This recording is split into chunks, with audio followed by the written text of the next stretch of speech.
Ladies and gentlemen, what's up? Welcome back to another edition of A Conversation With. Today we're going to be getting into a conversation with somebody I'm extremely excited to have a conversation with. I want to give a special shout out to Simple Man real quick. Simple Man is the one that kind of put this all together. He reached out to me. He said, hey, bro, based off of what I know about you and this other guy, I think that this would be a great addition to your A Conversation With series. And I concur. Based off of all the music that I've heard, based off of what I can tell about who this gentleman seems to be, I think that our backgrounds are similar, and I think that this is going to be a great addition to A Conversation With. I guess we're fixing to find out here shortly. So special shout out to Simple Man. And before we get into this, please make sure to hit that like and that subscribe button. I'm going to tag this gentleman in the video description. Please make sure to run over there and subscribe his channel as well. If you like that music that really pulls on your heartstrings and really makes your soul bleed like I do, then you're most certainly going to like this artist that we're fixing to get into a conversation with. And I guess that's a good enough introduction, man. Let's go ahead and head over here for a special edition to A Conversation With none other than TraylorMade artist Frank Thompson. Let's do this.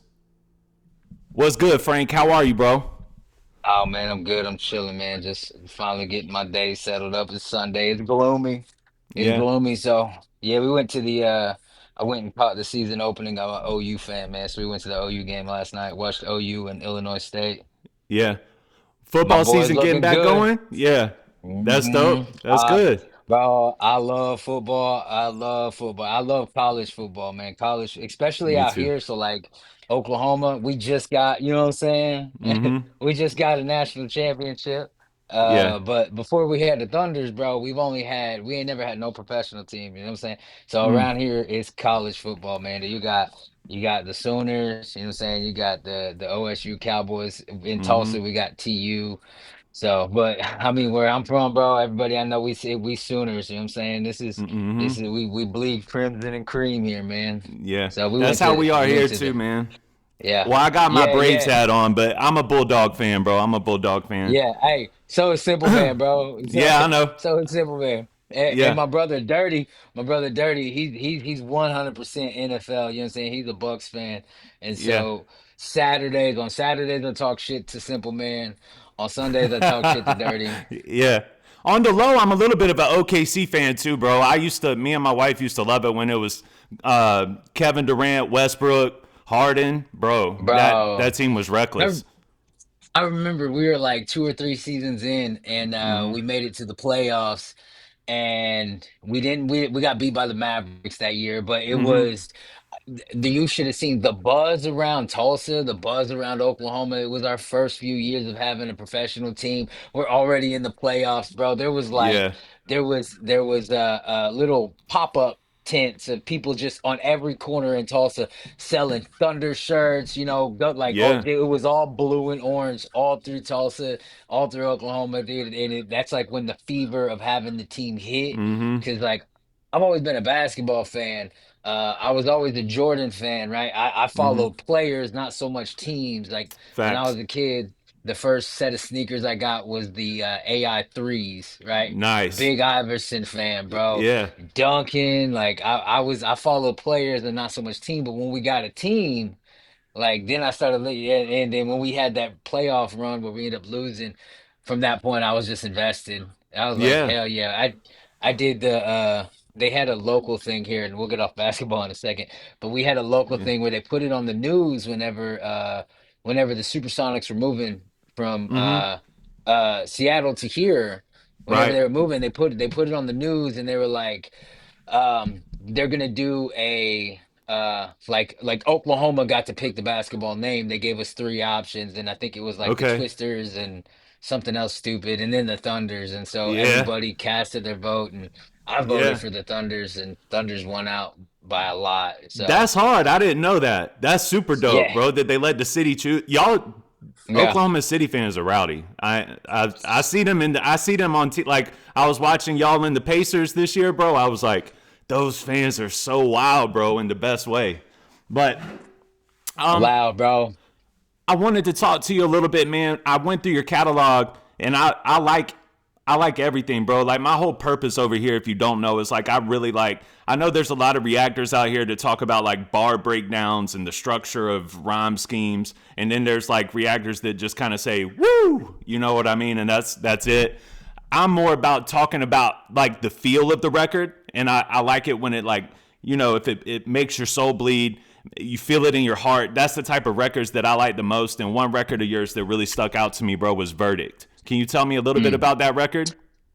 Yeah, so Verdict is most of my songs, man. I mean, all of my songs, I should say, come from some point or place in my life where, it was an emotion. Even if it was in the moment, it was a real emotion. And Mm, I think it was.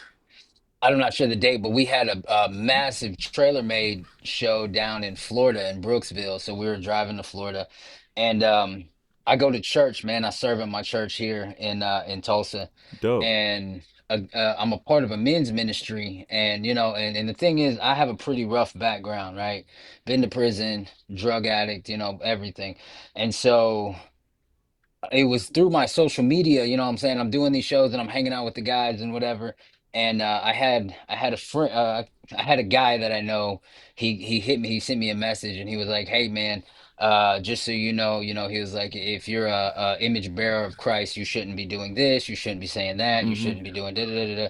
And I mean, it made me feel some type of way at first, and I was like, "You know Mm-hmm. what? I'm gonna let it slide." You know what I'm saying? Like the first time he said something, I was like, you know what? He's only looking at my life through the lens of social media, Right. and social media, we only post the stuff that we want you to see.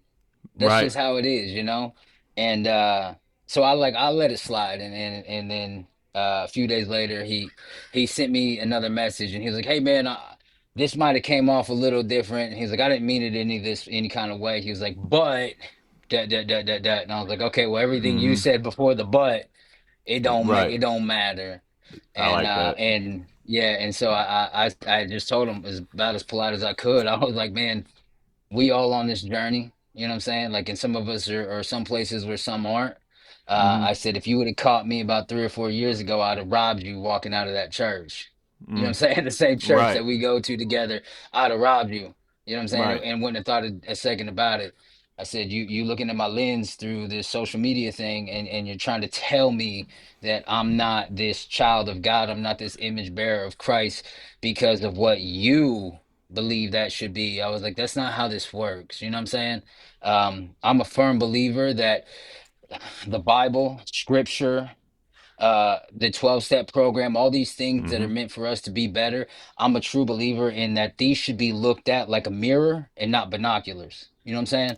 If I'm looking at my walk with Christ as binoculars to see how somebody else is acting and how they should be Come on. acting, Yeah. that's legalism, bro. And it's like that's not what it was meant for, bro. Like this word was meant for us to hold it up like a mirror, like, okay, where is this? How has this affected me? Not how am I looking at somebody else through this lens? You know what I'm saying? 100. Um, Yeah. yeah. And so when I did Verdict, when I wrote Verdict, that's basically the foundation of it. And in the long run, it was like I talk to guys who come in and out of penitentiaries, right? They get into Mm-hmm. rehabilitation houses. I've been in sober living. I work with kids who are in a boys' home here in Tulsa, Mm-hmm. where all they know is the street life. They know this gang life, you know what I'm saying? They know the drug life. And my message is catered for them, you Mm-hmm. know what I'm saying? Like The work of in the a way Lord. that exactly in a way that they understand it. And so, long story long, I'm basically saying, hey, check this out. If this message doesn't apply to you, you know what I'm saying? Praise the Lord. Because Mm-hmm. my message isn't meant for just the everyday average, you know what I'm saying, church goer. And it's like, it might offend you. I get that. But, the ones that I'm really trying to talk to, they're speaking a language that I understand. And I'm trying to tell them something that means life. You know what I'm You, saying? I do. And, Yeah. in the second verse of that song, a lot of people don't catch it, but I'm speaking about it in a legalism standpoint, right? Because a lot of people, I believe, in the church are a little bit too legalistic, and it's like, okay, let's talk about Paul the apostle, right? Mm-hmm. This man murdered Christians based off of his religion. based off of his rules and regulations, murdered the people of God, Yeah. and until he had a true encounter with Christ, then turned and use that same energy to preach this same word, to say, hey, look, I was wrong in my beliefs. So I think that if Christians and people who call themselves Christians, you know what I'm saying, like if you're not using this word to check yourself and you're using it to examine other people, you're doing it wrong. I You know what I'm agree. saying? I So totally agree. like, yeah, I'm a that was Christian. the whole concept. Yeah, yeah. Yeah. That was the whole concept of verdict, man. It was like don't I have no right. I'm sure you believe this. You have no right to go around and tell somebody that they aren't a true believer of God. That's for him to know, not for me to try to pick apart because of whatever. Right. Everybody's on a journey, you know. Yeah. And when verdict came out, it came from a pretty sour. I was a little angry, you know what I'm saying. But at the No. same time, Yeah. I was Rightfully like, so, bro. yeah, Flip them yeah. So tables.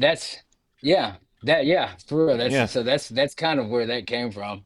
Man, I feel the same way because of my background. My background, I have a similar background, bro. Drug addiction, getting locked up, almost ruining my life and throwing everything away. I think that whenever you go through that, and then that's how you, if that's the road that it takes to find Christ, I think that like your mental state is different, bro, because you want to reach back out and help people like you. Whereas the Western civilization version of church, those judgy, religious people, that which honestly it disgusts me really because they just I think that like you said, man, praise the Lord if it doesn't apply to you, but the people that need it the most are the people that you're going out there and talking to. And if you don't look like you, or if you don't look like me, or if you don't talk a certain way, they're not going to hear you. You know what I mean? So Yeah, I respect that, bro. I salute it. I think that that's awesome. Super awesome. yeah.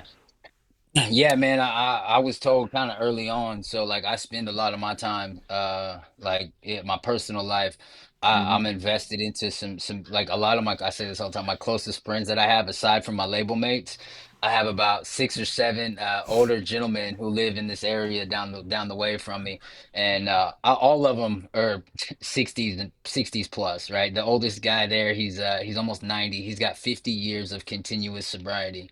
And I sit with these guys twice a week, right? Every Tuesday morning and every Saturday morning we get together and we sit around, and in that context, I'm the baby there. You know, it's like Right. uh it's vital to me because it keeps me in a humble position. Like although I know people in my life who just wish and hope and pray that they can make it to I'm almost at 6 years that hope that they can get to where I'm at. Congrats. And if yeah, thank you. But if that's all I surround myself with is people who are hoping to get where I'm at, that does really bad for my ego. You know what I'm saying? That does really bad for myself. So when I get around guys who have been sober and doing this program for 50 years and I have a nickel, then it's a lot. It looks a lot different, you know. I do. And sometimes, yeah, I'll get in there and I'll ramble off some of the stuff that I think I know, and then every once in a while they just say, "All right, Yeah. Frank, that's cute. Just sit down." Yeah. You And you need know, that. it just Yeah. 100% like and I've translated that into my life. Like I around here locally, right? People see me going on tour and they see me doing this music and stuff, and you know, it's easy for them to say, "Hey, can you or you get or you like we should get around Frank," and things like that. But then when I get around my brothers who've been doing this for decades, right? I get around Hard Target, I get around Simple Man, who's the phenomenal rap artist, man. Dirty Agreed. is probably the most structured person that I've ever met in my life, and especially when it comes to touring, there's nobody else that I'd rather be learning from than Dirty. Just Yeah. because he works like a machine, you know. And I'm going on the road with him, and there's a lot of things that I don't know. And I could easily try to fake it, but it's like I'm around these guys who have wisdom, and I'm already used to asking guys with wisdom questions and not having that Yeah. fear of looking stupid. And in that, man, I've learned how to do all the things that I've learned how to do, man. I own a media production company, and when I edited my Okay. first video, I flew down to Florida and I sat with Breadwin for a week, and I was like, yo, how do we do this? How do I do this? And like Breadwin's taught me a lot of the stuff that I know in editing videos, and That's Target's super taught cool me a of lot him. of. Yeah, yeah. Target's taught me a lot of the things that I know and how to structure a hook. I used to just rap my hooks, Mm-hmm. but now he's taught me how to structure a song and not just rap, and that's what makes the difference between a rap artist and an artist. You know what I'm saying? Mm-hmm. Like Target is Correct. so versatile. There's not a lot of things that I've seen like Target can't do. And Agreed. so when I get around these guys, I ask questions, and because I would be stupid not to, being blessed to be in the position that I am with them. I sit back and I learn the humility, right? I just Mm-hmm. practice humility and knowing that I'm not the best one in the room, Mm-hmm. but I can learn, because all of them are willing to teach. You know what I'm saying? Mm-hmm. And so instead of trying to act like an egomaniac, I just get around these guys and I just play my part. And I know that's hard to do sometimes today because everybody wants to be the main character of the story. But sometimes you got to realize, bro, look, you just a little subtext in this thing.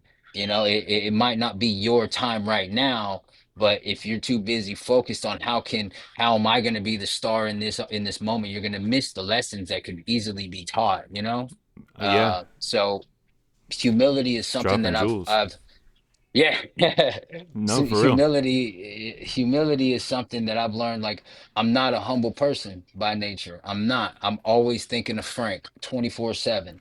Right. And so in order for me to actually be a humble person, I have to practice humility because humility is an action. It's not, you don't just wake up and like, oh, I'm humble. You have to find a way to practice it, whether it's picking up trash and or doing stuff, off and this is my big thing is off of social media. There's a Yeah, yeah, yeah. it I feel some type of way when you see these people giving homeless people money for the gram, and it's like, On yo, dude, camera. Mm-hmm. yeah, like who was that really for? You know what I'm saying? Like, Mm-hmm. I roll around with fucking dog food in my car. I roll around with like socks and shit like that. You know what I'm saying? Mm-hmm. And that's just an everyday thing. And that when I see somebody, it's like, and I don't pop out a phone you know what I'm saying? Because like, if that's all you doing it for is for likes and for this, like, are you really a good person? You know what I'm Right. saying? I do. Like, Yeah. or are you getting out here and you using the less fortunate, you know what I'm saying, for your advantage. And That's that right nasty. there, bro, that right there is what I think is dangerous. You know what I'm saying? I agree.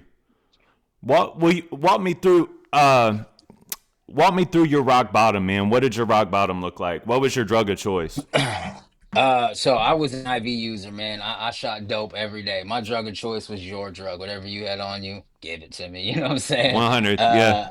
Uh, I started using and drinking when I was young. I think the first time I got drunk, I was like 9 or 10. But the first time that I started drinking with the intention to get drunk, I was about 11. That's when I knowingly decided I'm going to go out and start getting fucked up, and Right. it didn't take long. I got my first pistol charge when I was 12 years old. I got my Damn. first drug charge, yeah, the year after that. Yeah, dude, I had a gun. There was supposed to be a fight at this school, and I just took a gun. It wasn't loaded, you know what I'm saying? Like I wasn't trying to Yeah. kill nobody, Yeah, but yeah, it yeah. came from this. Hold on, I got a bike going by me. Oh, you're good. It came from a place of fear, right? Like I didn't want to get beat up and I didn't want to look like a fool, so I decided to go with a scare tactic. Only you give a fucking 12-year-old an unloaded gun, he's Mm-hmm. gonna show it off, and I Mm-hmm. did. I was showing the homies, and next thing you know, man, it fucking dropped out of this jacket, and Ah! someone seen it. Yeah, it was at a football game, man. Somebody seen it. They yelled gun, and the whole place ran. Dog. And so I just ran with them, and the guys that I was with, all of them got arrested, and that's when I realized how deep friends go. Because when they all got arrested, all three of them told on me and was like it was hidden, so they arrested me. So I got my first pistol charge. It was possession of a firearm on school property when I was 12. And that did something to Man, me, they man. handed that to you on your first charge. Yeah, They handed you that charge. Shit, yeah. man. Yeah, and but like the thing was because it was my first offense, and it was an unloaded gun and nobody got hurt. They put me through what they called the first offenders program, which was like Right. yeah, it was a year-long program, kind of like probation counselors and all this other stuff. Um, but when I got kicked out of the school, but when I got back to school, this was seventh grade. When I got back to school, when they let me back, um, the murmurs that I heard about me, right? The this is a bad kid. This is watch out for him. Watch out, like that right there. That fueled me because now I have a perception to keep up, and so I Mm-hmm. just kept on at it, man. And then I ended up getting 100%.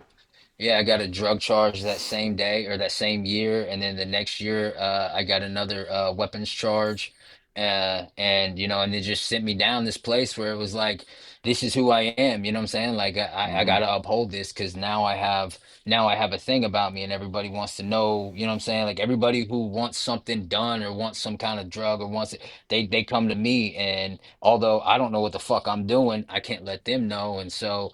I spent most of my life pretending to be something that I wasn't. Mm-hmm. And I started that at like 12 or 13, and that stayed running, man, from the time that I met my baby mama, had my kids, and you know, I'll skip all the war stories, but you know, at 26 years old, I found myself, I was homeless. I had tricked some money off. I was on the run from the U.S. Marshals, and somebody lit my house on fire. And so then I had Mm. the fire marshals. Yeah, they found out it was arson, and so then I had the fire marshals after me. So I had like some people, the police and the fire marshals all looking for me. I was strung out. I was wandering the streets. And that was the final place where I was like, all right, fuck it, I quit. You know what I'm saying? And so like Yeah. another thing is this right here, like I never believed in God, bro. I grew up on a reservation. I grew up in Arizona, on the Navajo reservation, and I moved back from Oklahoma to Arizona quite a bit. But Okay. in the Native American community, we have traditions. We don't have religion, right? We have medicine man, we have smoke ceremonies, peyote ceremonies, smudge Okay. ceremonies. You know what I'm saying? We have ceremonies that we do, and it's not so much the God of the Bible that we believe as it was the Creator. And in order to Okay. talk to the Creator, there's certain things that you have to do. And so I grew up under that, Okay. and you don't have to look back too far to see the persecution that happened to my people. You know what I'm saying? Mm-hmm. And at least on the Navajo reservation, a lot of that persecution came from the Catholic Church. And Oh wow. so, Okay. yeah, so we had Catholics starting boarding schools that they forced our kids to go into, cut our hair. We couldn't speak the language, and when they find the Catholic Church finally pulled out of the reservation, you know, now there's abandoned boarding schools in there. But they left. When they left, there was nothing but a bunch of hate. You Mm. know what I'm saying? Mm-hmm. And I was raised to believe that that Bible, and it was the Bible more than it was their God. It was like anybody who carries that book and tries to teach you from that book, you hate them. And Oh so wow. I did. I Yeah. did, man. I hated anybody who talked about God, who talked about Jesus. I used to mock people, Mm-hmm. you know, because when I moved to Oklahoma, there's a church on every corner here. Mm-hmm. And actually it made it this it took me a while to get through this, but when I moved here and I seen my fellow Indian brothers and sisters out here going to church, Mm-hmm. it drew a division between me and them, Mm. and in my mind I ostracized them because they are this what we call the civilized tribes, right? Okay. They civilized with the settlers, you know what I'm saying, like Sequoia and the Cherokee tribe, and they Okay. settled with they civilized with the settlers a long time ago. And so even in that sense, I was like, you guys are sellouts. You know what I'm saying? Like, look what they did to our people, and so there was a Right. lot of hate, bro, a lot of hate, a lot of racism in my heart when I moved here. Um, Mm. and so like that's who I was when I was struggling walking the streets that night. Yeah. And I I don't think I had prayed ever in a long time. But I remember that the night that I got the last night that I was out, I said this prayer, and I remember just kind of looking up and thinking, whatever's up there, fucking just kill me or use me. Like Mm-hmm. I'm tired. I'm I've always tired. wrote music. Hold on, Yeah. I want to stop you right there, man, because that's something that I feel like a lot of people really look over. I want you to finish the story. I wanted to double enunciate on that. That is what, to me, that's what it was for me too. At least it was just like I'm exhausted, bro. Like the for me the lives, the running around, like living a double life and trying to make sure I'm good with these people without owing these people, and like everything that was balanced into it without getting into too much detail, bro. I was done, like Yeah, exhausted. Anyway, I'm sorry. yeah. Continue. No, you're good, bro. It's funny because you say that, man. Like a lot, unless you've been in that life, you don't understand that feeling, right? Right. Everybody's out here trying to play Scarface, but really, the truth is, I'm just trying to hustle what I can to get another fix. And who am I ripping off That's today? it. You know what I'm saying? Like That's it. Yeah. that's yeah, And and it's that shit, exhausting. it does a weight on your soul, man. It does, right? Like I'll tell you a quick little side story. Probably the thing that made me feel like the biggest piece of shit was I was sitting outside of a gas station one time, man, and I had this pistol, right? And so like my bottom line was at the end of the day, I'm gonna get some kind of money. And I held up this there was a lady walking in and I just kind of walked up and I just kind of showed her the gun. It was like, give me what you got kind of shit. And she pulled out like $7 and some change, and that's all I got. And then I took off running, and I made it around the corner, and I just kind of felt like the biggest piece of shit. Like not only did I just fucking fuck this girl's day up, you know what I'm Yeah. saying? Like I'm out here committing all kinds of bullshit for $7. Right. But like that it was a me or them scenario. Like that was my mindset. Every day. um Yeah. and every day, and that shit right there, that like when I'm talking about when you want to talk about who's the biggest piece of shit in the world, like no, at least to me, nobody was a bigger piece of shit than I was, you know what I'm saying? I do. I feel And the that's same way. Yeah. yeah, yeah. And every addict I know has their own story like that. Like we've done some pretty scandalous, raunchy shit that we wouldn't fucking tell the world, you know what I'm saying? Yeah. But yeah, Yes. dude, and it isn't until you're in a place like where I can say something like that, and I can only hope and pray that somebody sees this and they hear that little story and they're like, you know what? Hey, okay, it is okay to talk about some of the Right. dumb shit that I did, because you ain't never gonna get past that feeling of it if you don't talk about it, Right. because it's not, for me, it's not the big things that I'm gonna trip over, right? It's not losing the house or losing the car, like all that shit I can get back. But it's the little snake shit that I did, right? The little snake stuff when I slept with the homie's girl, or I fucking did this, or I did, you know what I'm saying? Like I Yeah. manipulated friends and family, like that little snake shit. If I don't deal with that, that's what's gonna make me relapse because Yeah. I can't handle that. Yeah. Um, 100%. but yeah. But anyway, so like that same night though, I was walking, I told God, I said, use me or kill me. And I met this guy who for once in my life, he sat up with me and told me about the love of God, and I think I was just too tired to argue with him, and I was just listening. And he tells me about this Christ, man, and I was like, you know what, I guess I got nothing else going on, and I found this place where I just like, you know what, and I got on my knees and I prayed and I asked God to save my life, whatever that looked like. Yeah. Uh, and I guess funny because I get up and the dude that I was with, his name was Michael. I've never seen him again in my life. I only met him the one day. And he tells me, he says, your whole life is going to change. And I'm thinking, okay, you know what I'm saying? And that happened at like 5 or 6 o'clock in the morning. The sun was coming up when I said that prayer.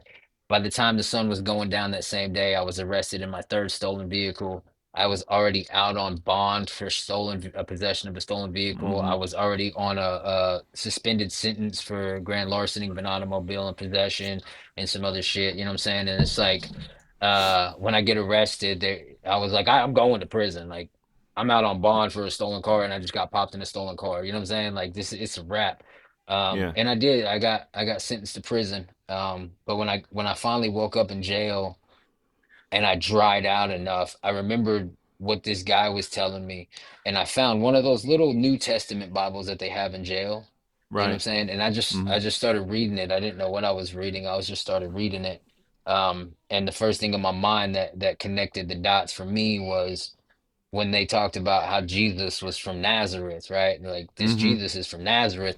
What good comes from Nazareth? And in my mind, I'm like, yo, they say that same shit about where I'm from. You know what I'm saying? Like they say the same shit about the reservation. They say the same shit about the neighborhood that I moved to here in Oklahoma. They say all this shit about all the bad, like, and here's the guy who I guess comes from a pretty rough neighborhood, and you know what I'm saying? Like he's the savior of the world. Yeah. And in that moment, like that shit spoke volumes to me. Yes. And so I just kept reading it, man.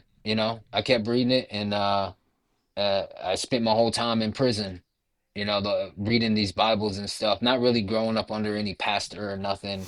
I like to think that, it was in that prison cell and on the yards that God really allowed me to examine what faith is and examine who he is, not through any one person, Right. but through a number of people in books, right? Like I read books, I Yeah. read Bibles, I read a bunch of pastors who I didn't know at the time. I read a bunch of their books and just things that made sense, bro. I would walk through a prison yard Mm-hmm. and or through my unit, and there was a book that was on a windowsill, and it was called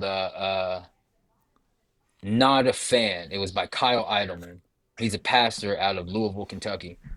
All It right. was called Not a Fan, and I picked it up and I just read the first cover, and he said, "Have you ever thought about how fans in football, at least, they get so invested in the game?" He was like, "But when the team loses, like some of the fans will just leave before the game's over because they know they lost." He was like, "So in that sense, are you really in the game or are you an observer of the game?" He says, "A lot of Christians are Sheesh. observers of this game and they're not actually in the game." And when he said it like that, it made me realize that, okay, I'm not the only one who thinks that the church people are hypocritical bigots and this and that and this and that and the third. Yeah. And then it really made me think like a pastor wrote this about his church people. Mm-hmm. Maybe Mm-hmm. I'm basing my ideas of God off of the people. Maybe I'm doing it wrong, Man. you know? Wow. Yeah. Yeah, and so almost any agnostic and atheist person that I know, their beef really isn't with God. Mm-mm. Their beef is with the people who claim to follow God. You know Yeah. what I'm saying? And in that, it's like it's easier for them to hate something that they don't understand because this person over here says that they do and they're acting like a complete ass. You know what I'm saying? Yeah. But Yeah. I mean, bro, there's just bad apples in every bunch, faith or non-faith, Christian or non-Christian. You know what I'm saying? Like some Yeah. people are just gonna be people. Yeah. And And there's I think politics in it. There's politics in it, like there's always politics in everything, bro. Yeah, 100%. 100%. politics and money, bro. Politics and Yeah. money. Yeah. That's amazing though, bro. Like the even the maturity levels of what it takes to look at that. Even like in that situation you're talking about with the book, like mine's a little bit different cuz like I grew up with church family, but it just didn't register to me. I was just like this, I mean, whatever, you know. And I mean, this is your interview, bro, but like long story short, like I just got to a point where same, I just ran into Jesus's arms. Like I was like, if in the same way that you were talking about how it was like use me or off me, I was in this Yeah. situation of like I would rather be dead than to deal with what I know is coming, and I had nowhere to go, so I literally just kind of ran into his arms, and everything changed, bro. Like it was unexplainable. Like I couldn't. Bro, I tried so hard. I was like, I'm trying so hard to quit doing these drugs. I'm trying so hard to quit living this life of crime. I'm trying so hard to do right by my wife and my baby. And I can't. Like, no matter what, I just couldn't do it. And in that moment, all of a sudden, I mean, in detox and everything, bro, this is when I'm in detox. In that very moment, I just felt like I can do it now. I can do it now with you. And it was just this relationship, right? And Frank, that relationship means still to this day means so much more to me. Like I'm a Bible believer, but when you start Mhm. talking about like, and there's some good churches out there, there's some great pastors out there, but when you start talking about like the modernized church and their judgment and just like it's just about the relationship to me. You know what I mean? It's like how can I strengthen my relationship with Christ? And that's been the driving factor for me through all of this. And it's the only reason I still to this day will say it's the only reason that I'm still off of drugs, bro. It's the Yeah. only reason. So Yeah. sorry, I didn't Yeah, I mean to get that, interrupt you man. again, but No, you're good, bro. You don't understand, bro. That's fuel to my soul when I yeah, hear people talk like that because it just reminds me that I'm not the only one, right? yeah, And if you look at like I mean they say hindsight's 2020. So when you look at everything, right? I look at this what I thought was in a way God's sarcasm of saying, "Okay, I got you. Now we're mm, going to prison." It was it was a lesson that I had to learn, that I think every faith believer should learn very quickly, is that just because you turn your life over doesn't void you of any consequences of your actions. Yes, You know what I'm sir. saying? Yeah. And Yeah. that Yeah. was it was like, okay, it was God saying, I got you, but you still have to answer for what you did. You know what I'm saying? Because every action has repercussion. And Yeah. so I still had to go and do my time. Yeah. And I did, man. I did it. I did really good. I at some point I quit doing it because I was still using drugs when I was in prison, and at some point I stopped. I got out, man, and then I thought I was good. I got into a recovery community, started going to AA, doing this thing, man. And you ask about my bottom, because it's funny, prison wasn't my bottom. Yeah. I get out of prison, and I'm doing good, and on the outside everybody's praising me and this and that, and I made the mistake of thinking that I got this under control. I don't need to go here. I don't need to be around these people. You know what I'm saying? Like, God's got me. God's got me. Um, and I tell people all the time, especially in who go to AA and NA, it's like you can feel, right. Some people get so spiritual that they float right the fuck out of the rooms, and then they find themselves right back in the same situation. Yeah. And Yeah. that's Yeah. what I did. I Yep. floated myself right out of the rooms because I'm thinking God's got me, God's got me, just me and Jesus. I need nobody else. And I moved into my own apartment, and within the first, I mean, bro, look, these my recovery house people helped me move into my house, or into my apartment, and I Uh huh. watched them clear the parking lot, and I went straight across the street and I got a bottle, and then Man, I started just like drinking, that. and just like Just like that. that. And within the first 2 weeks, I was back on the point. I was back to shooting dope. 3 months down the road, I'm having drug task force kick my apartment door in because I started pushing shit again. And then, before I know it, I'm wandering the streets again, and I'm right back in the same place that I was in the night that I got picked up. Going from hotel room to hotel room, trying to find a place to sleep. And now I'm doing it as a believer, right? I know the goodness of God, and only now I went on my own merit, and I found myself in this trap house, and I had two Bibles I couldn't bring myself to throw away. So I would hide them in my room from me so I didn't see them every day. And one day I was moving some shit around, just on some tweaker shit, moving some shit around, and I moved this speaker, Yeah. and I see these two Bibles. And when I see these two Bibles, I just felt it in my heart. And this was so I got out of prison at the end of 2016, and I was doing good for that year, so I relapsed about 2018. Okay. So from the time that I had that first drink to the time that I moved that speaker and found that Bible, it was January of 2020. So about 2 years had Okay. gone by, almost 2 years, and I was strung out again. And when I seen them Bibles, man, I hadn't prayed in a while, and I just got honest again, and I told God, I said, "Hey, like, you're gonna have to remove me from this because I'm not leaving it on my own." Like, I knew well enough. I was like, every day that I get to make the choice, I'm gonna choose to keep getting high. I said, you're gonna have to step in and remove me from this situation. And I told God, I remember praying, I was like, and if we can do it without going to jail, you know what I'm saying? Please. Like, if Yeah. we can do it without going to Yeah. jail, I'll go to rehab, I'll go do whatever. I don't want to go back to jail. Yeah. Um, I've had that same prayer, bro. I've had that yeah, exact same prayer. yeah. Do whatever you got to do. Just please, no more time. Yeah. No more time. Yeah. Uh, uh, 2 days later, I was picked up. Yeah. Uh, yeah. Oh, man. I was arrested January 19th of 2020. I woke up in jail January 20th of 2020, completely dried out. I weighed about 135 pounds. I sent you that picture. That Yeah, was yeah, me yeah. right when yeah, that's about how big I was when I got arrested again.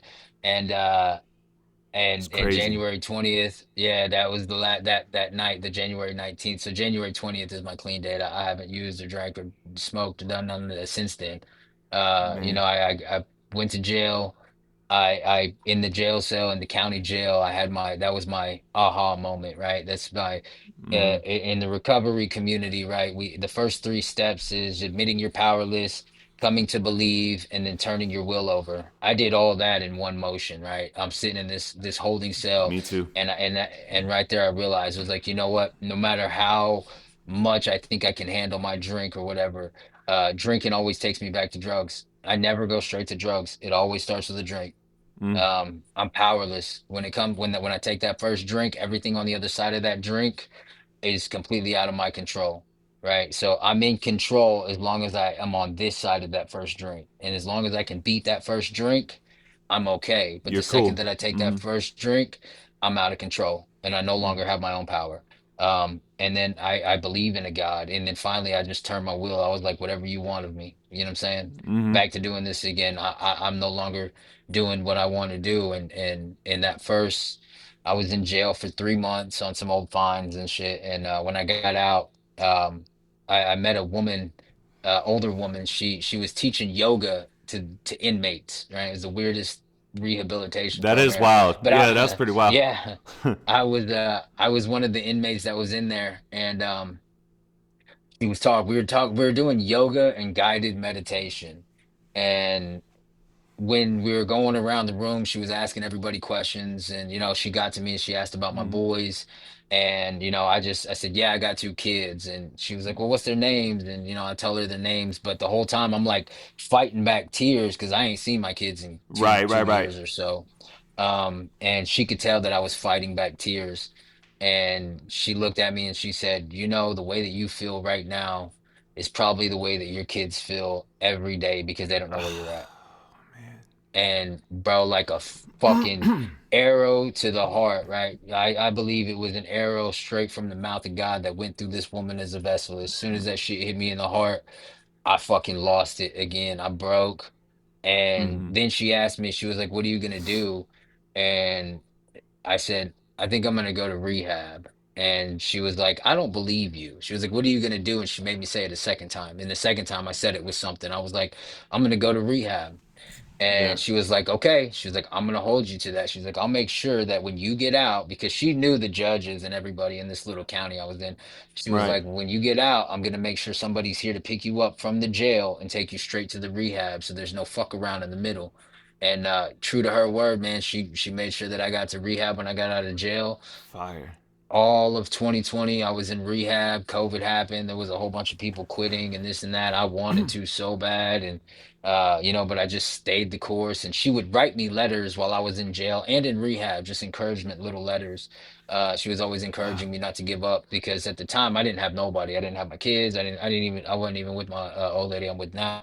I didn't have nobody. Right. But I was like, you know what? I'm just focused on today, just focused on today, just focused on today. And I've been doing that now almost it's going on 6 years, bro. And now it's different. I mean, I'm in a really good place. I got my kids back. Those kids, they inside right now. Yeah. Yeah, I got That's my awesome. babies back full time. I got my wife and one of her kids are staying here with us. I get the opportunity to raise these kids the way that my pops weren't never there really when I was growing up. He is now, you know what I'm saying? Like he had a whole life of drinking and but by the grace of God, he'll have 2 years in October or September. Good for So it's him too, like, bro. yeah, Salute. yeah, man. It's Y'all wild. kind of Like when bounce my off of each other, like in those yeah. situations. Like, yeah, that's dope. Yeah, Super yeah, dope. yeah, yeah. Yeah, man, I try to dude, I tried everything in my heart to try to get my dad sober and it just wouldn't work. And finally when I had the same thing, I just told God, I was like, okay, because I moved him into my house, you know what I'm saying? Like Yeah, yeah. I moved him into my house. I was taking him to meetings and one day right before I was about to leave out of town, I come home and he was drunk in my son's room and I was like, you can't be here no more, like I can't help you and he has cirrhosis, so he was in the hospital, and they were giving Oh him his wow. life expectancy was like 6 months if he didn't stop drinking. And after I told God, I was like, okay, man, I don't know what to do. Like, I can't save him. My dad met some guy on Facebook, another native dude, and, and they started talking. And next thing I know, my dad's getting 6 months, 30 days, 60 days, 90 days, six That's months. And awesome. then, and then he's getting a year. And I got to give him a year chip. He gave me my 3-year chip. That's And fire. yeah, dude, it's crazy, It man. is. It hit. He says it all the time, and I'll just repeat his words. He was like, son, he's like, if you didn't show me that it could be possible, he's like, I probably wouldn't have done it. So Yeah. it's crazy, man. Just like Super it powerful. yeah, just in me doing what God's called me to do, right? Mm-hmm. I didn't realize how much it would affect the one person that I wanted so much in my life to have a relationship with, because I think as young men we always want our dads to look at us and say, "That's my boy." And I Yeah. didn't have that growing up at all. Because he had his own battles he was fighting, and I don't hold it against him no more. Yeah. But like now. Like he just took my kids to the drive-in theaters to go watch The Outsiders here in Tulsa, which is where they filmed it, was at the same theater at the Admiral Twin. And so like he has a relationship with his grandkids now that I didn't have that relationship with my grandfather because my grandfather was an alcoholic. Yeah. So it's crazy, man, that I'm standing here, getting to do the things with my kids and allowing them, you know what I'm saying, and showing them that look, hey man, that there's a better way than living off of just the drinking and the smoking and the girls, right? They're Mm-hmm. seeing it for themselves now, right? Like my Mm-hmm. kids. My kids trust me, which is it's awesome, man. They used to Yeah. cry when I would leave because they didn't know if they were going to see me again. They used to cry and Yeah. hold me and didn't want me to leave. But when I would leave, it used to break my heart, man. But now I can't get these Man. little motherfuckers to go anywhere. You know what I'm saying? Yeah. Like, goddamn, just give me a That's minute. literally so fulfilling, bro. I have a very similar, same, it's very similar dad relationship, bro. Where like my dad, the first time that he got locked up was when I was 10, and he missed 10, 11, 12, 13, right? And then it was a little weird trying to get back into the swing of things from like 13 to 16. You know what it is, you know what I mean? And I'm in trouble, like I'm going off on the deep end myself. And then around,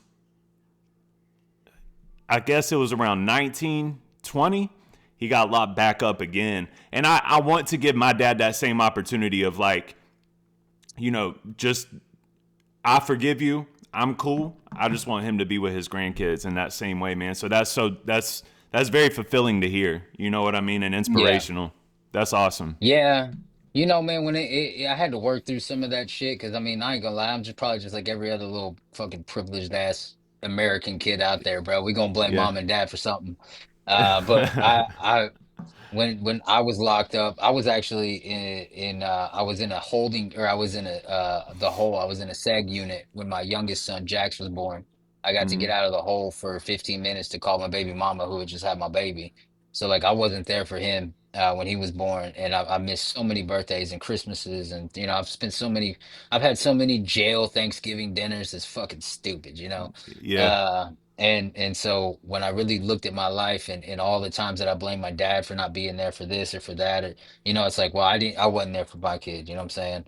And so maybe Mm-hmm. I should give my dad the same break that I have to give Mm-hmm. myself.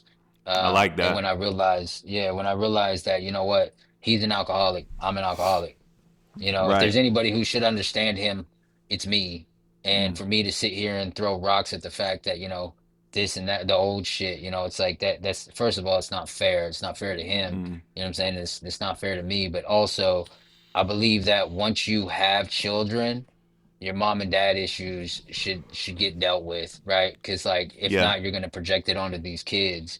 And I don't get to stand here from a place of expecting my kids to trust me and fully talk to me and believe that I have their best intentions in mind for them if I can't reestablish some kind of relationship with my own father, you Come know? on. Like Yeah. we have to set the example, not otherwise it's just that do as I say, not as I do kind of thing. And Right. that parenting went out in the fucking 90s. We obviously, all of us Mm. who was under that parenting, this is Yeah. this is what we got, you know what I'm saying?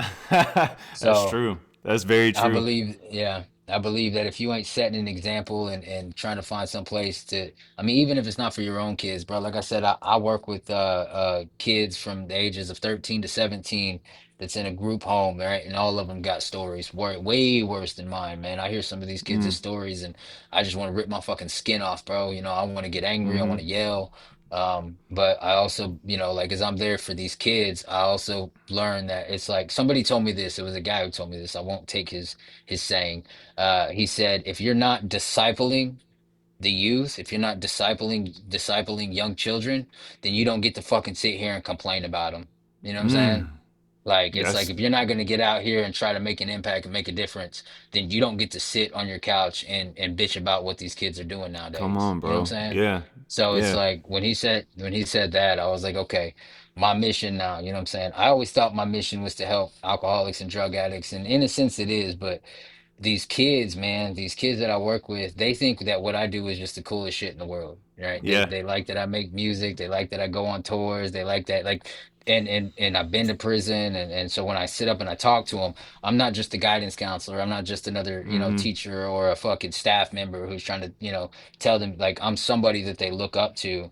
And so I think Right. with that, man, I take it's crazy because I'm in the middle, right? Like I said, I got a Mm-hmm. whole group of friends who are 8 decades ahead of me, right? Mm-hmm. And I'm taking the knowledge from this generation and I'm just the conduit. I'm letting this message of I them like flow that. through me and I'm giving it to these younger kids. So I'm being poured into on this side and I'm get to pour out on this side. Mm-hmm. And I'm taking this message, which is the same message, right? Mm-hmm. It's that put basically the message is put yourself second, put God first. You know what I'm Mm-hmm. saying? And when you can do that, a lot of the decisions that you make will glorify God and not Mm-hmm. yourself. You know what I'm saying? But it's hard for kids to hear that from somebody who's, 100 years old, um, Exactly. as opposed as opposed to somebody who gets to go and do some pretty cool shit. And I think that's the only reason why I do. When I told you when I turned my will over to God, Mm-hmm. at one point I told him I was like, if my music life, if the tour life, if all this, if it doesn't get to benefit the kids and this stuff that I'm helping over here, then take it from me. You know what I'm Mm-hmm. saying? Like, and help me be okay on the other side of you taking it from me, Right. right? Like, because if I'm doing it just for me, then I don't need it. But if this in any way can help these kids over here, then allow your will to be done. And ever since I've sat on that prayer and I've stood on that standard for myself, I've gotten to go into some really cool places, man. I got to Yeah. tour with Chris Calico for 30 days, which is fucking dream come true That's for me, so bro. fire. Yeah. Yeah, I got to get out here on the road, man. We started in Oklahoma City and went all the way up to New Hampshire. Mm-hmm. And that was just a spur of the moment thing that wasn't planned or nothing. They asked, and I said yes. I didn't know how I was gonna do it, Yeah. but I sat in the venue the night that they asked me, and I prayed that same prayer. I said, God, I want to do this so bad, Yeah. but financially. I don't have it. I got a family. We literally were in the middle of buying this house that we're in, and Mm-hmm. I needed to be here for that. But I was like, I told my wife about it, and we just kind of prayed on it. Um, but I was standing in that venue, and I just prayed, and I told God, I was like, I want this so bad. I said, but if this is not my time, then help me be okay with not going. Mm. And literally, like 10 minutes after I'd said that prayer, my brother Dirty, who was on the same tour, came up to me and he was like, "Hey, what's stopping you from coming?" And I was like, "Transportation, lodging." You know what I'm saying? Like, I, Yeah. I don't really have any merch to sell. I'm prepping everything for September, not July. Mm-hmm. And Dirty was like, "Why don't you just jump in the van with me? I've already got the rooms booked. You can just ride, you can just come with me." Shout out to And Dirty. so, yeah, motherfucking, that's my dog right there. Like, there's not a damn thing in this world that I won't do for that man. But he allowed me to jump in his van and tag along for this tour and sell the merch that I did and get to get out here and get some real world experience from two guys. It was Overtime and Chris Calico. I got to watch these two guys work, and they work with the utmost professionalism. Mm. I learned that, that tour life and things like that, it's not all what it seems. You know what I'm saying? Like, I think Mm-hmm. as artists, we sit here and we have this image of what tour life is supposed to be like, but to get out here and watch these guys and realize, like, oh, this is work. Like, this is a machine that Mm-hmm. it has a structure, it has its own cadence, it has its own priorities. And it's like, when I got out here and realized that it wasn't what I thought it was, it was like, oh shit. Oh, I can do this. You know what I'm saying? Like, I Yeah. can do Yeah. this. I'm good at structures. I'm good at playing my part. I'm good at, like, they want me to open every night, bet. You know what I'm saying? Like, I'm not Yeah. at that in that moment, I'm the low man on the pole, and I'm Mm-hmm. okay with that, because I'm Mm-hmm. on the pole. Yeah, And I facts. get to yeah, Facts. yeah. I get to go out here and learn and do all this stuff and get real world experience, you know, and then now it's like I come home for 30 days and we're about to do the Trailer Made in the USA tour. And we get out on the road again and you know, I know what I'm doing. You know, Mm-hmm. like I have a better idea now to where it's like, okay, I know what's going to be expected of me. I know the professionalism that plays a part. I know the sound checks. I know how this thing I know the heartbeat of how this tour is supposed to go. Mm-hmm. There's always hiccups with tours and stuff, you know, but it's like I understand the foundation of it and I wouldn't have got that experience, you know what I'm saying? Like if I Right. wasn't in the right place at the right time and if I didn't have help. And that's the Yeah. big thing, bro. Like if I didn't have the help, I wouldn't have gone, you Bro, know? I really feel like in terms of underground labels of sorts, I think that in your situation with your story, you really ended up on like the best possible one you could, bro. Like those guys are good people, bro. They're good people, man. Yeah, those are my And motherfuckers, dog. yeah, dog. And tell Hard Target, bro, that he's supposed to send me a trailer made chain. I'm trailer made too, and nobody takes me serious when I say it. But no, I think that that's so good for you, bro, to be able to be on the road with people like that. Like Simple, even in the way Simple reached out to me about doing this, he was just like, bro, I was like, of course, you know what I mean? Yeah, And yeah. they are just Simple really Man's good my people. guy. Yeah. Yeah, they are. Dude, it was funny. I was when I was telling you earlier, I have this hard target story.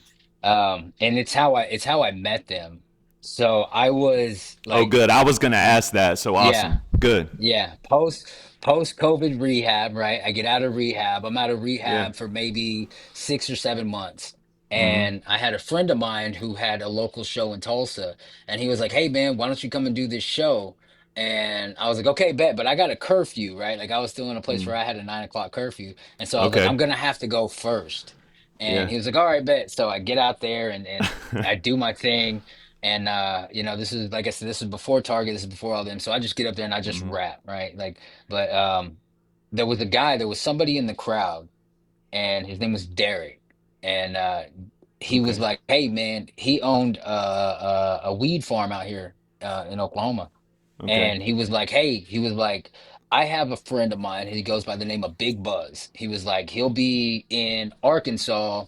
Or he'll like he's gonna come to Tulsa is what he said. He was like, I would love for you to open up for him. Okay. And I was like, oh yeah, this is the thing. There was 5 people in that crowd. Yeah. He was Yeah. one of them. Yeah. Yeah. So it's like always give your best performance no matter who's in a fucking crowd because you never know. 100%. Um, Yeah.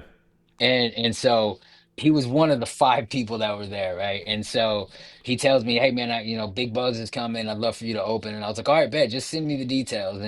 And I left, Mm-hmm. and I think months had went by, and I never heard from him, right? I just kind of Mm-hmm. wrote it off, like you know, whatever. Just probably it was just chit chat after a show, whatever.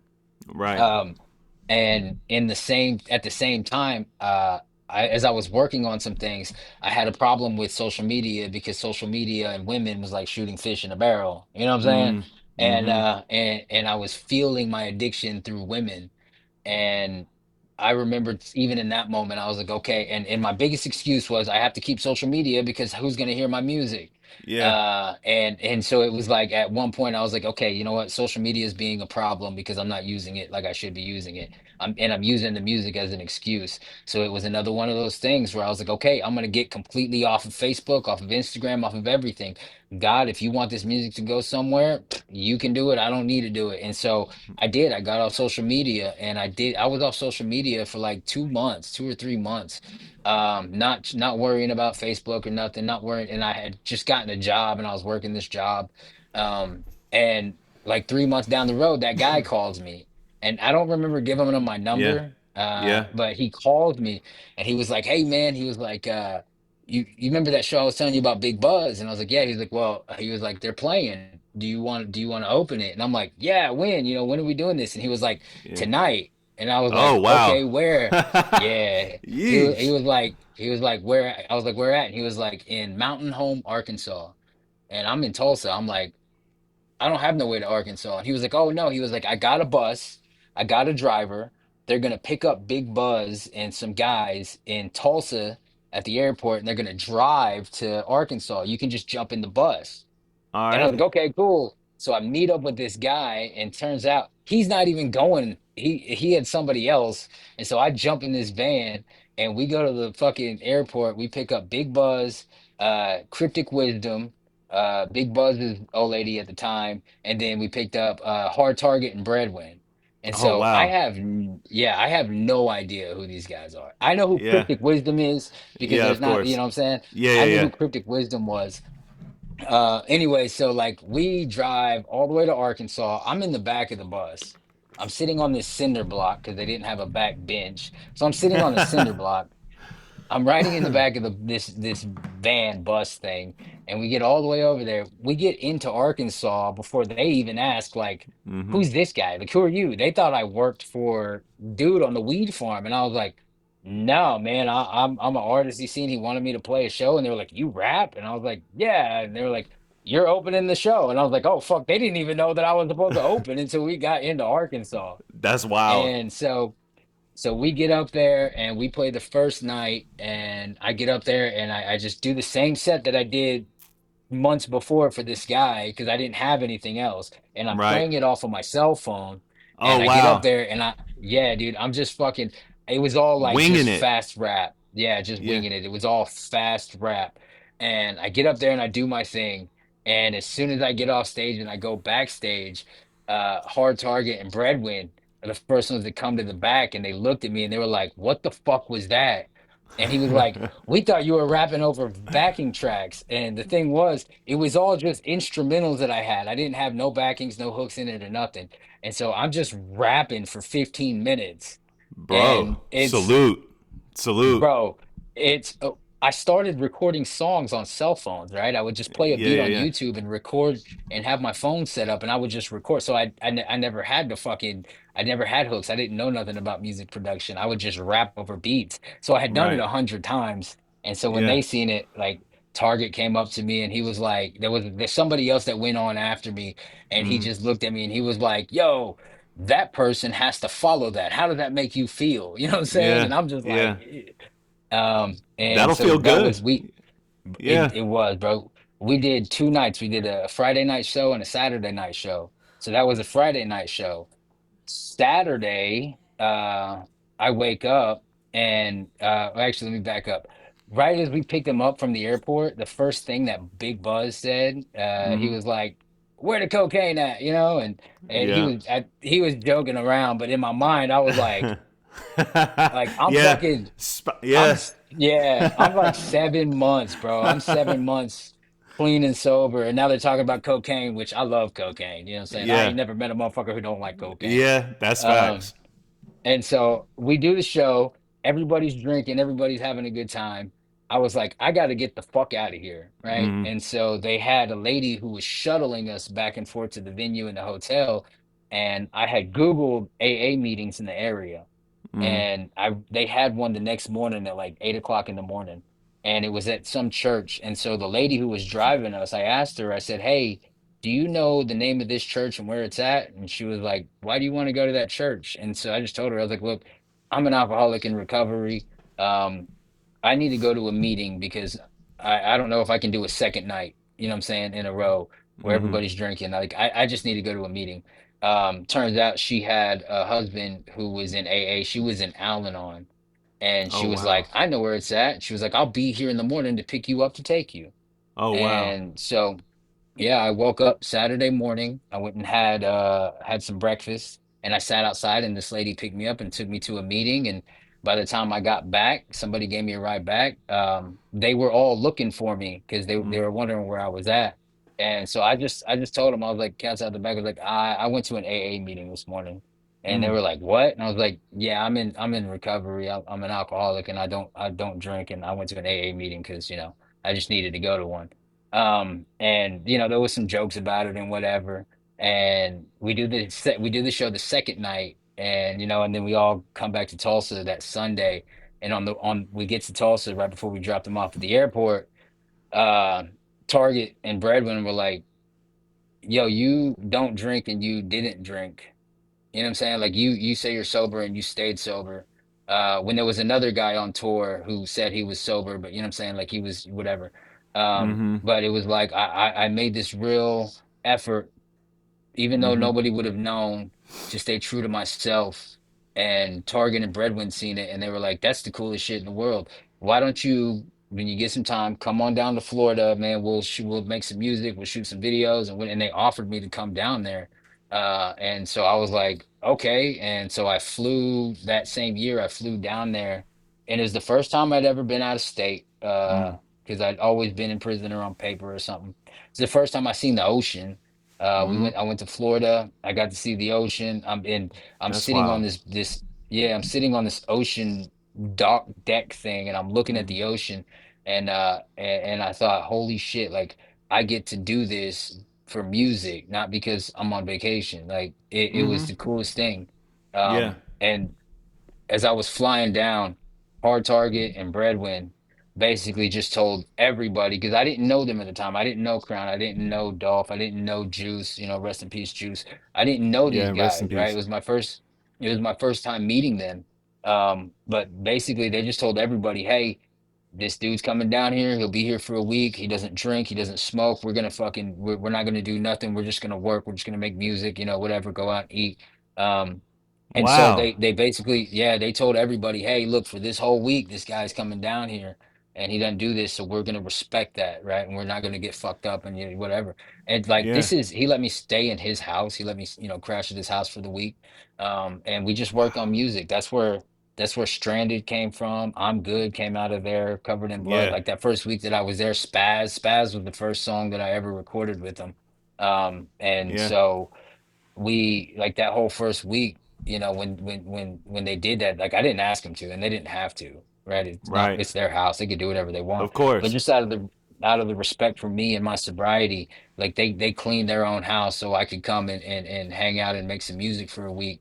And ever since then, man, it was like that right there just shows the content of the character that you guys have. Like, yeah, they do what they do, right? And I love them to death. But really, when it comes to being the most caring, most thoughtful people in the world, right? Like they are willing to move their current situations in their everyday lives to accommodate someone like me who has a problem. That just from that point, I was like, whatever you guys are doing, like I want to be a part of it. That was before Trailer Made. That was I think Target was still on Dirt Rock, and Yeah. and it was Yeah. Yeah. like, Yeah. So yeah, you've known them he for a was. long time then. Yeah, yeah. So that would have been about the end of 2020. So that was like my first Okay. year. And so I'd go down there again and I'd hang out with him again and I'd keep in contact and then found out, then Juice, passed away and I'd met him spent some time with him the week that I was down there and I'd seen him at a show. We went to Baxley and did a show. But I didn't realize that Juice is from Tulsa and his mama Oh, stays in that's cool. Tulsa. So yeah, when his mama passed away, man, I felt, what I'm saying? Like, I mean, she just right up the way. And so, I started visiting his mom's and, she had car trouble and, I paid to get her car trouble fixed and shit, you know what I'm saying? Just Yeah. things Yeah. like that, because like they were so inviting and so open and loving towards me. I didn't feel no other way. And then when they started the label, and it was just like, there really wasn't a discussion, right? It wasn't there wasn't Yeah. like, hey, am I on this thing or not? It was more like we drive down there and they had just pressed up the first Trailer Made shirts, had the TM on Yeah. it, TM on the back with the name on it, and Yeah. we're all in the car and fucking Target throws me my Trailer Made shirt with my name on it. You know what I'm saying? Like as if like, Yeah. because I'm sitting here in my mind thinking like, am I with y'all? Like, am I on this thing? Like, I don't know how Yeah. this That's goes. hard. Yeah. Yeah, and they were, they were like, "What are you talking about?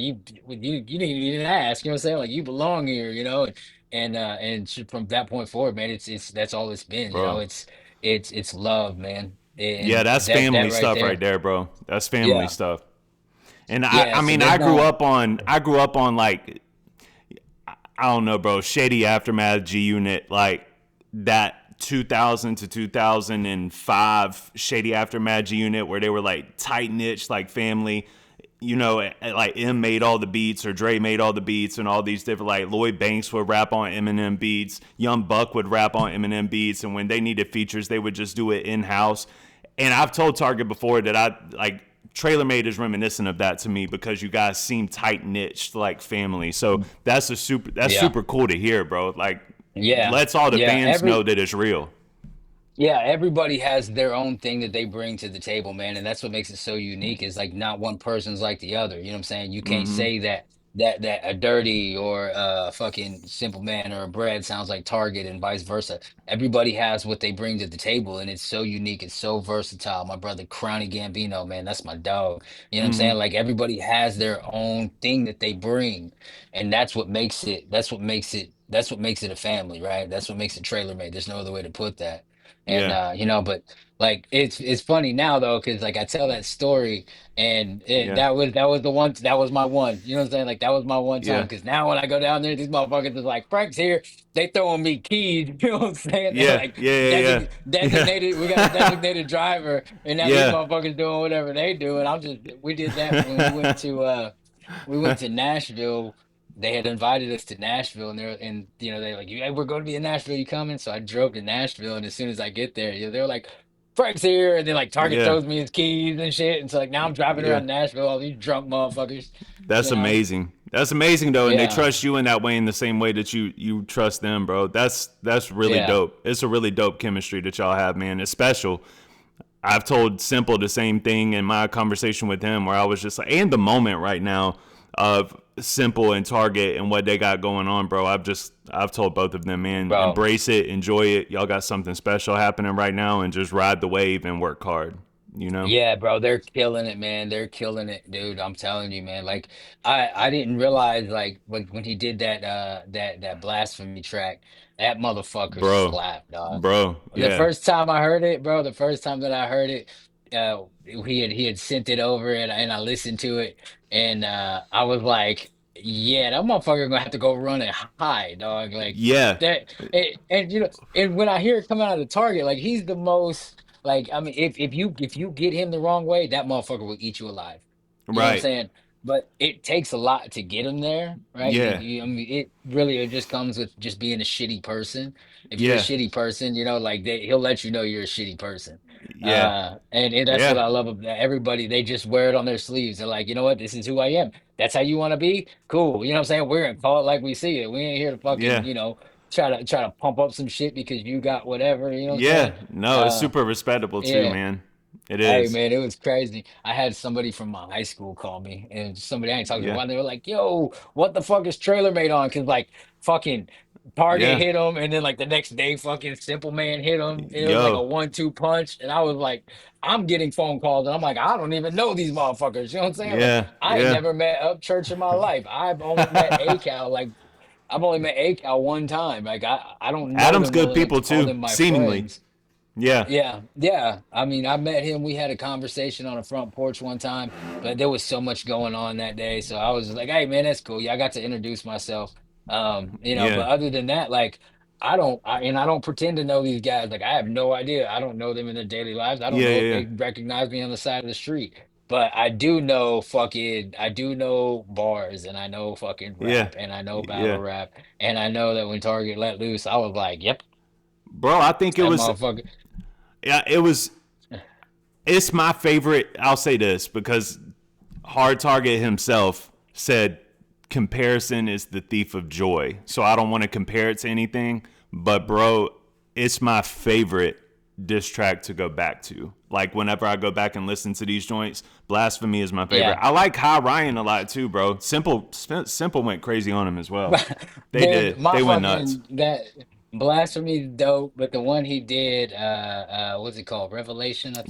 The one Revelation. he did Yeah. on, yeah, that shit makes me laugh. Yeah. Cause I could just see, like, as you're reading the little subtitles he has, you know what I'm saying? It's like, Yeah. yeah, I've worked with him enough to know that he probably got to a certain point was like, yeah, fuck all this. I'm not gonna type all this out. And he just started making little jokes to his own songs and he fucking Yeah. like in my head I see it and I'm like, And you that know right him. there is fucking Yeah. it's hilarious, dude. I love it. I love it. Well, do I'm you here got for anything it. that you're working on in 2025, bro? Are you working on a record Uh, or what you got going yeah, on? actually, well, right now I've been so caught up with these tours. Mm-hmm. But I just shot a music video. I shot the video for my song. It's called Help. It'll be coming out. And you know, I mean, it's just that's what it is. What it is. Yeah. Oh, excuse me. It's just a song that comes from my heart. You know what I'm saying? I have a couple of more loaded up where, you know, I'll get a little bit lighter. Mm-hmm. But I'm just in this place, man, where I did this song called Hell Ain't No Home, and this I song love that Help. song. Both. I Oh, love that thanks, song. man. Yeah, yeah, yeah. I like it. Uh, It's fire. I wrote I wrote that so I'm working in this boys home, and I didn't realize how much they listen to my music, right? Until like one day I was up there and one of them had listened to a song that I have. It's a remix of the 7 Years Old, but it's only the piano. Mm-hmm. And in that song I say some pretty authentic, raw things that I've completely forgot about. But the dude come up to me, he's like, "Can I ask you a personal question?" I was like, "Yeah, what's up?" And he was like, "Man," he was like, who was the person that you tried to kill?" And I was like, "What the fuck are you talking about?" And he was like, Yeah. "Well, in this song you say this and then I was like, "Oh, you motherfuckers like listening to my Yeah, yeah, music." yeah, bro. You know what They I'm do. saying? They do. Because Yeah. that was, yeah, that whole situation, what I wrote about that was from a place where, you know what I'm saying, like my baby mama, you know what I'm saying, like she, me and her, we've never really had a good relationship, right? We partied well together, but I would cheat on her a lot, she would cheat on me a lot, you know what I'm saying? So it was that back and forth thing all the time. But there was a moment in there where, you know, it happened with somebody that I truly trusted, and like Mm-hmm. I was high, you know what I'm saying, and I didn't act that out in the best of character. Mm-hmm. And you know, and I forgot I put that in that song. So when that kid asked me that, and I ended up going to Florida about a week or so later to going Yeah. down there and just to get some work done. And I couldn't get these kids off of my mind. Mm-hmm. And so I wrote two songs. I wrote Hell Ain't No Home and I wrote Help. Oh And I wow. wrote that with these kids in mind, right? So like when you hear this Hell Ain't No Home, that's from the boys' home perspective, bro, because some of Wow. these state issues, these state facilities for these young kids who, and the thing is, man, these kids, it's not like they're bad kids, right? Mm-hmm. One kid, there's one kid, he got in trouble for stealing some electronics from a Walmart. And so when he got arrested, Mm-hmm. right, little petty larceny, he gets taken home. The police take him home to his parents. His parents are nodded off. And so they're like, "Oh yeah, this isn't safe for you." And so they take him and now he's a ward of the state and he's sitting in this facility. So it's not that he did anything wrong to be there. It's just that he doesn't have a place to go home to. And so now this facility is his home. Right, the staff Man. members and the counselors are his mom and dad, and you know, I mean, just like any state facility, some of these people are just there to collect the paycheck. You know what I'm Facts. saying? Yeah, of And so course. it's like when you got staff tucking you in at night, you know, or telling you to go to bed, you don't get the I love yous and the good night Mm-hmm. sons like most kids, like my kids get. You know what I'm Mm-hmm. saying? So when Right. I wrote that song, yeah, that's where that came from, man. It was like I was trying to find a way to put it together and actually Target threw the line out there. Target was like, Yeah. "This hell ain't no home," and I was like, "That's it." Yeah. That's it. Like Yeah. there's no Yeah. other way to put that. You know, and then so like that song and then Help is the second one that I wrote, which I have I'm working on the videos in between times of trying to get this tour Right. together, get ready for this tour. So that'll I don't know, I don't want to say that'll be the last song I put out this year, but I know when I get back from tour, like I Mm-hmm. said, I own my own company too, so my clients are being pretty cool with allowing me to push off a month of work Yeah. to go and do this thing. So when I get back, I still got to secure the bag, bro, because ain't nobody Yeah. else gonna pay for this house, you know. That's right. Yeah. Well, good, man. But That's awesome. That's awesome to hear about your company too. I was gonna ask because I know Simple Man works like overtime, and I work two jobs. And I mean, I'm not a rapper, but like this is my dream. You know what I mean? Like what me yeah, and you are doing right now is the most important factor to my channel to me. It's not the most popular, but it's the most heartfelt, and this is like what I want to do. And I know that I work those two jobs just so I can make this work. You know what I mean? I was gonna ask you yeah. what your work life was like before we get out of here too, man. Man, it's crazy, dog. So I got into like I said, man, I believe everything comes from the good Lord, man. And that's Mm-hmm. not like that's not just me saying that to be some uppity Christian dude. Before I like when I got out of prison, man, the only jobs that I could get was, you know, like labor. I was the Yeah. labor guy. You know, Yeah. I was the pick up this hammer, break that rock guy, you know. Yeah. And whenever I started going to this church, it's a fairly big church. I started going there because they allowed me to tell my story, and they played it on Easter Sunday, and they didn't censor it down for, you know what I'm saying? Like I didn't use any foul language or nothing, but they allowed me to tell my story the way that it was, right? Right, right. Kid from a young age experiencing, gun charges, already in trouble with the law, drug addiction. They allowed me to tell my story, and they played it for the entire congregation to see. Right? Like Sheesh. they weren't ashamed of me. They weren't ashamed of my past. They were actually more into encouraging me to stay where I Wow. was at, and if there was anything that they could do to help, they would. And so I was like, the only way that I feel like I can give back is I started serving there, and I Mm-hmm. was one of the guys at the front door, right? But I mean, I was still looking mean, and I was still kind of, bummy a little bit. And there was people who were intimidated by me. And so they were like, well, why don't we Naturally. try to put you over here? And so they put me in what they is their production team. And on the production team, right, like we run the entire production for the church service, right? We run there's Okay. cameras, there's media, there's all this thing. And so I got to step into that, and they put a camera in my hand. First time I had ever worked a video camera. All And I right. started video camera running live stream for them on a handheld, shooting worship, right? And so like in watching these people worship and learning how to frame things, and what happens if I frame it this way, or what this means, or how to properly get them set up, what is the third, you know what I'm saying? Like all these cinematography lessons that I got serving the church for 3 years. I was Yeah. doing the cameraman thing. And then I loved it, man. And I ended up buying a camera, and I started it in photography, taking it was a photography thing that I started doing. And Mm-hmm. I got into pictures, and I got into live concert photography, because I was around shows all the time. So I started learning how to do that, which is the hardest kind of photography because you have no control of lighting. That's the thing about concerts. You don't get to set up lights or nothing. You know what I'm saying? So it's Yeah. basically just snap and then see how you can do it in post production. And so I got really good in the editing of photos, and I started to transition into learning more videos. And then I think like a couple of years ago, I was getting tired. I was a commercial roofer, and I was finally like, I'm done with this. Like, I don't want to do this anymore. And I basically spent everything that I had saved up. I bought a really good 4K camera. It was a Sony A7 Okay. IV with the lenses, which ran at the time at like $5,000.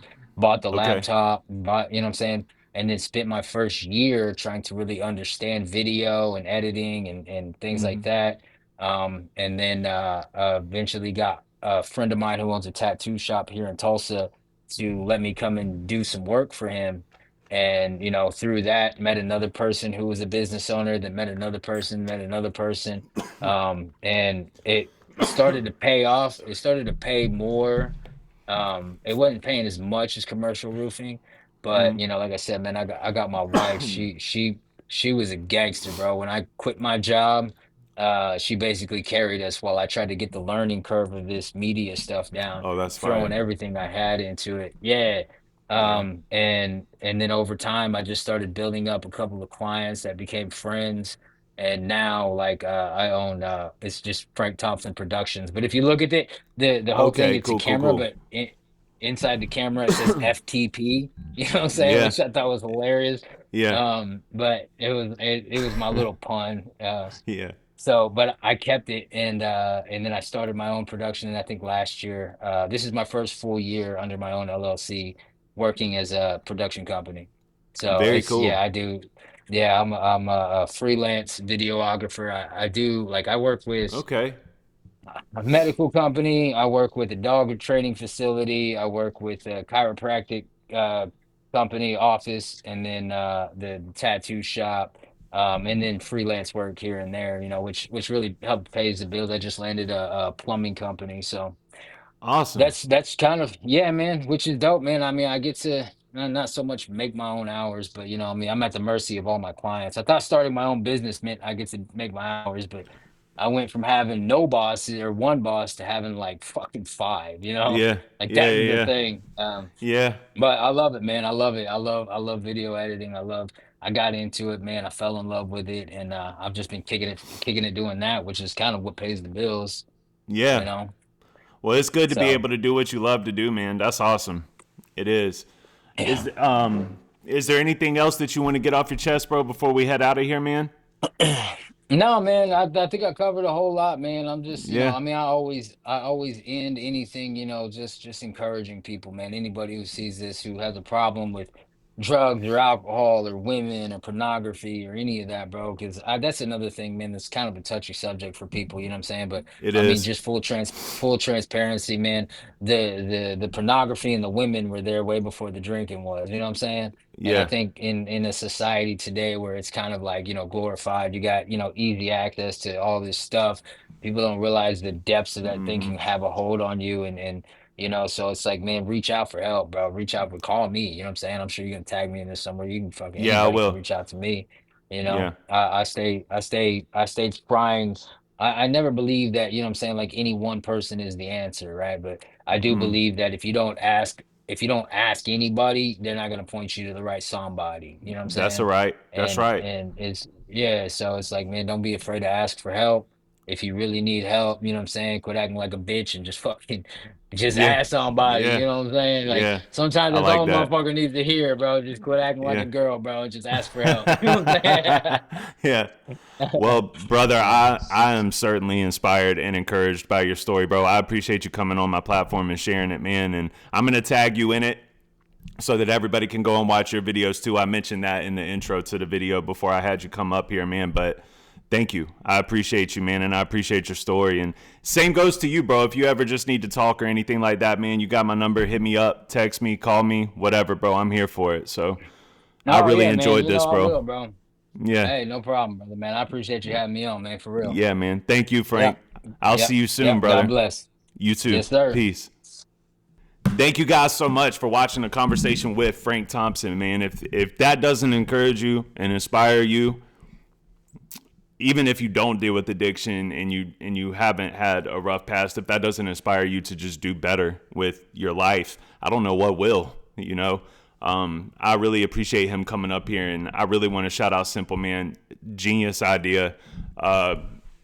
And them TraylorMade guys, bro, those are good guys, man. So this was really cool to, and probably in all honesty, you know, this was a really great conversation with, man. And I appreciate Frank for this. This was awesome. And thank you guys for watching. Please make sure to smash that like button and that subscribe button for me if you haven't already, and go make sure to do it on his page as well. Thank y'all. I will see y'all later. Peace.